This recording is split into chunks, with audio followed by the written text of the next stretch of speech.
O ano de 23, economicamente, acabou ou vai continuar?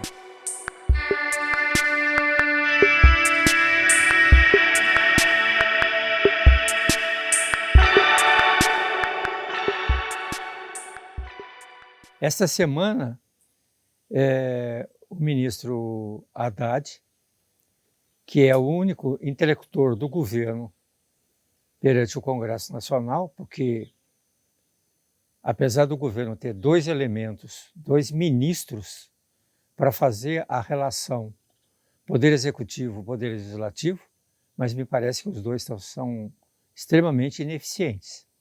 Na verdade, as conquistas do governo Lula foram feitas pelo ministro Haddad, porque há dentro do próprio PT o racha, em que uma ala é a ala antiga, dos 20 anos atrás, e uma ala mais moderada que está querendo que o governo dê certo.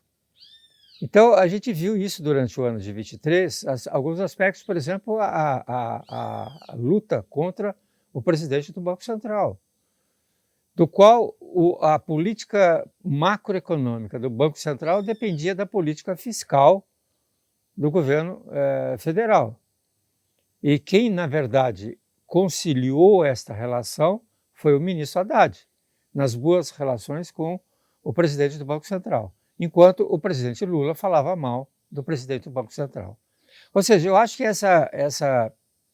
esse caminho que o presidente Lula encontrou, ou está tentando encontrar, para conciliar a ala radical do PT e a nova realidade brasileira economicamente, né, sobre o aspecto econômico, não sei até onde isso vai dar. Por isso que eu acho que o ano de 23 continua. E essa semana foi a gota d'água. A questão da desoneração da folha de pagamento, que é um rombo de 20 bilhões nas contas do governo, ou seja, um favorecimento que o governo anterior fez para as empresas, para algumas empresas, alguns setores escolhidos, e que isso está fazendo falta no orçamento. O presidente Lula mandou uma proposta ao Congresso Nacional para desoneração da folha de pagamentos. Ela foi derrotada por 82% dos senadores e 83% dos deputados. Daí vejo a força que o Centrão tem nas decisões do governo. É índice para impeachment, ou seja, com 82% dos votos. Bom, o presidente Lula vetou o veto do parlamento e o parlamento vetou o veto do presidente Lula. E agora o que o presidente Lula faz? Medida provisória.